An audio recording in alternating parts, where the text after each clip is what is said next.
Now, more than ever, we all need to be at our very best. Sometimes we take on too many things at once or facing situations that we just have a hard time pressing forward with, that we just feel like we can't do it. But we all know we've got to push through. Hey, you're watching Emerald TV, and today we're going to be talking about how to stay motivated.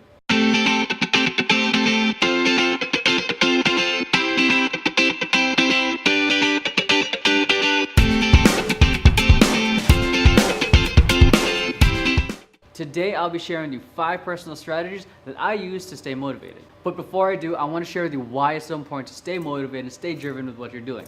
First, unlike those who just go through the motions, when we're motivated, we work at 85 to 95% of our ability, which means better quality of work and stronger engagement and focus. And this, I believe, gives us the opportunity to enter our zone, to enter our flow, as many would call it. Second, it gives us a sense of urgency. Every second becomes more crucial, becomes more important, because you know that time isn't something that you can waste. You have a deeper understanding that time is our most precious, non-renewable resource. Next, it gives you a sense of purpose. It feels like you're working towards something bigger. You have a reason to jump out of bed. You have a reason to be excited. I believe that purpose is much more important than how it gets done. The bigger the purpose, the how will figure itself out. And lastly, it gives you the power of momentum. I believe an object in motion stays in motion. The biggest difference between us and an inanimate object is that fear can influence us. It can influence our decisions. I'm a huge believer in the small wins leading up to big victories. Soon enough, you'll be figuring out how to keep this momentum going. You'll be focused more on the process instead of just focusing on the goal. So now the question is, how do you keep going? How do you continually perform at a high level when things are just way too comfortable or things are way too tough? How do you stay motivated? There's a few ways I do it, and I would love to share it with you. First, I'm a huge fan of the pain and pleasure principle. Pretty much what's at stake or what will you gain? What will you lose? What will you earn? Everyone's different in terms of the pain and pleasure principle, but studies have shown that a person will do whatever it takes to keep $15 from being stolen from them instead of earning another 15 bucks. It's a little weird, I know. A couple ways you can do this is you can set a bet with some friends. A friend of mine recently did a little bet with him and some coworkers on who can lose the most weight. Now, I had the pleasure of getting to coach him for a bit, but he showed me in those small sessions that I got to work with him that he was going to do whatever it takes to get not only the money he put in, but to earn everyone else's money too. And at the end of it, he got 1,600 bucks.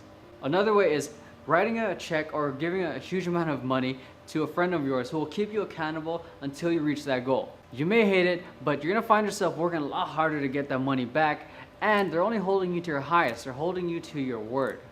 Another method is balancing your work and your rest. Many of us, I'm sure, have gotten to the point that we're just way too exhausted to keep going forward, or that we're just too bored and comfortable. Boredom, fatigue, being way too comfortable can be killers in your journey to success. We need an appropriate amount of work so we can be challenged and not get bored, and an appropriate amount of rest so we're not overly exhausted but energized to keep going.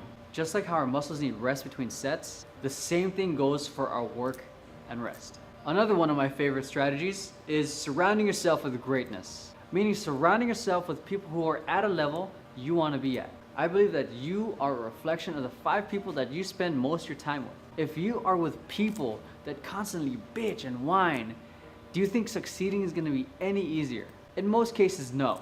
Now, if you surround yourself with people who you view as all-stars, you'll find yourself in a situation where you must step your game up.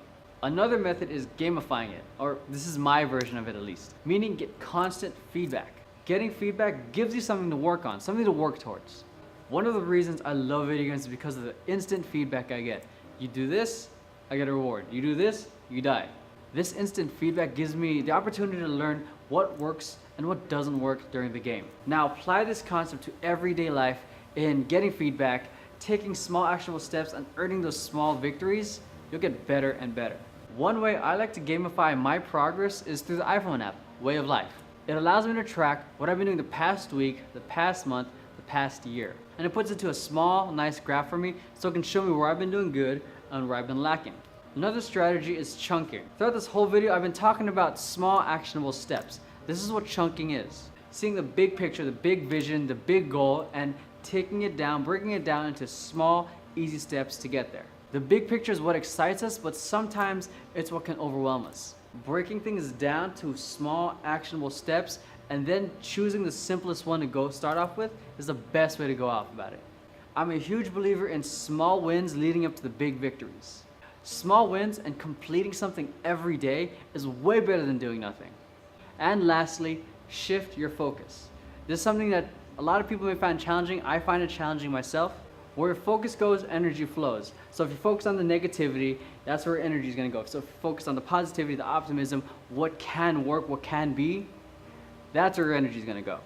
Instead of focusing on the things you should be doing or things you haven't done yet, shift it to what's the most attainable action step I can do right now and do it. Don't do it eventually, because eventually is a place where dreams go to die. Now my question to you is this: which one of these strategies seem to resonate with you? Leave me a comment over at the blog, share with me what you think, and if you have your own strategy, let me know. I'd love to hear from you. And make sure to sign up for our free newsletter. And if you like this video, make sure you hit subscribe and share this video with a friend. Thank you for watching Emerald TV, and I'll see you next time. And this, I believe, leads us to the opportunity to, my eyes, my contacts.